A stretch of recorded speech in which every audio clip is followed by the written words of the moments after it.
Well, this is the word color. This is also the word color. Yeah, let's talk about it. A big thanks to our new subscribers. If you enjoyed this video essay, give it a like, and if you like BookTube-styled content, think about subscribing. A while back, I saw a rumor online about why Americans spell the way they do. The idea was that simpler and often shorter spellings of words were favored, because printing companies in the US charged for every letter they printed. Therefore, journalists, politicians, and ad companies, all looking to get their message out in front of as many eyeballs as possible, opted for an Americanized version of British English that would cost less, but still be fairly readable. While that suggestion makes sense, it's not true. The internet lied to you. Between 1800 and 1840, literacy rates in America were in a state of growth, from 75 to about 90%. So if you were an 1800s Old West American company looking to put an ad in a newspaper for steel or textiles or that new fangled butt bucket, why would you want people who up until then knew how to read the King's English to think you were illiterate? The truth of the matter is more about one man who looked out across a field of tangled and colonial English, a language that had very much been cobbled together like a Frankenstein from the grammatical conventions of Germanic, French, and Latin, and decided that if America was to find its own way in the world, then it needed a voice, and in that voice was to be a standardized national language, a language by the people, for the people, an American English. This man was Noah Webster, and he was born in Hartford, Connecticut in 1758. Time for a history lesson. Noah's father was a well-respected deacon in the local congregational church and an appointed justice of the peace. The man had never attended college, but had always valued education and the pursuit of learning. And having died when Noah was just 4, his wife was left to bring up the children. She in turn spent long periods of time teaching Webster and his 4 siblings about spelling, mathematics, and music. Throughout this period and into his adulthood, Noah Webster suffered from bouts of depression, coupled with what modern psychologists believe was an obsessive-compulsive disorder. At age 6, he attended West Hartford's ecclesiastical school, but he would later complain that his lessons were more like religious lectures and that the teachers were, as he said, the dregs of humanity. He applied the same label to the old houses of British aristocrats across the sea, from which education in America mostly derived, and who had, for the most part, always governed how different subjects, especially English and its grammatical rules, functioned. Spurred on by these god-awful educators, Noah decided that he wanted to improve the state of education, and this led him to eventually study at Yale, which coincided with the American Revolutionary War, in which he took part in. He spent the next few years trying to improve his career and knowledge base in law, while taking on teaching jobs at the same time. The problem was that many schools in America, like the one Webster had attended when he was younger, were ridiculously shoddy. No desks, raggedy old textbooks that England didn't want, underpaid teachers, and an average class size of, get this, over 70 students, all crammed into one little room. Did I mention no desks? Look, the process of teaching while studying advanced subjects was extremely difficult, and after a time, Webster flunked out, which caused him to lapse into one of his periods of depression. In his memoir, he writes about this, and it's a curious thing to read, because overall, the experience is written in third person, as if Webster was looking to distance himself from the darkest points in his life. He was without money and without friends to afford him any particular aid. In this situation of things, his spirits failed, and for some months he suffered extreme depression and gloomy forebodings. But in that darkness, when his failings seemed to be closing in on him, Webster found English, and he began working on a collection of reference books to help children start learning the language. This would give him the underpinnings for what would eventually become a compendious dictionary of the English language, the first official guide to writing in North America.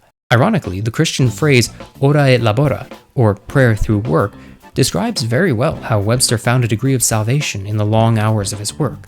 After all, it was no easy task to put together rules of writing that, at the time, had little to no blueprints and was notoriously difficult to learn.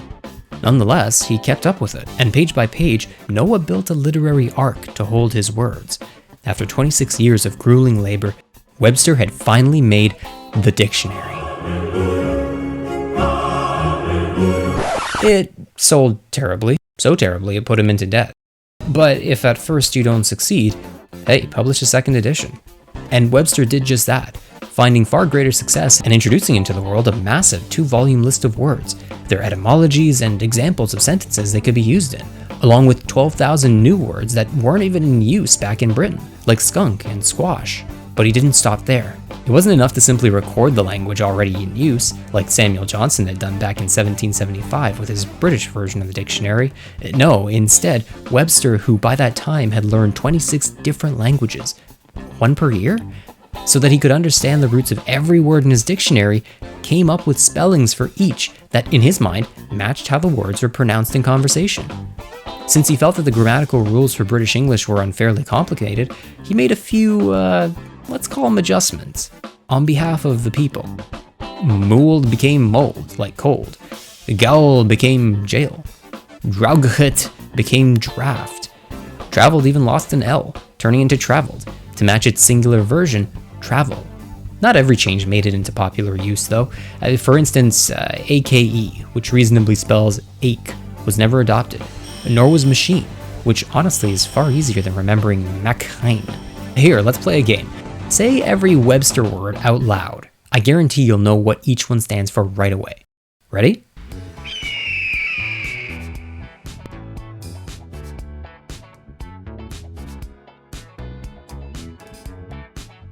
After Webster finished his work with the English dictionary, oh, by the way, he also ran for and was elected to the Connecticut House of Representatives.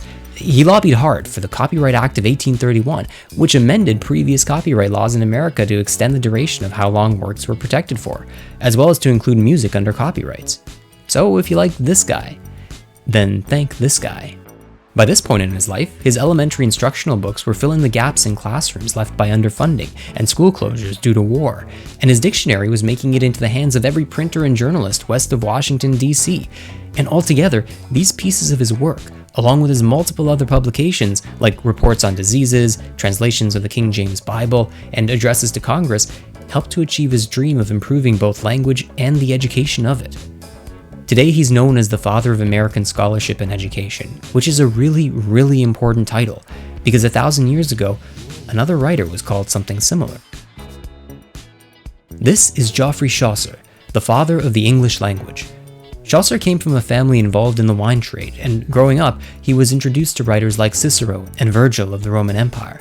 Like Webster, he studied law and was employed by the state as a civil servant, fought as a soldier, knew multiple languages, and used an everyday approach to his writing, covering topics that would be most appreciated by regular people.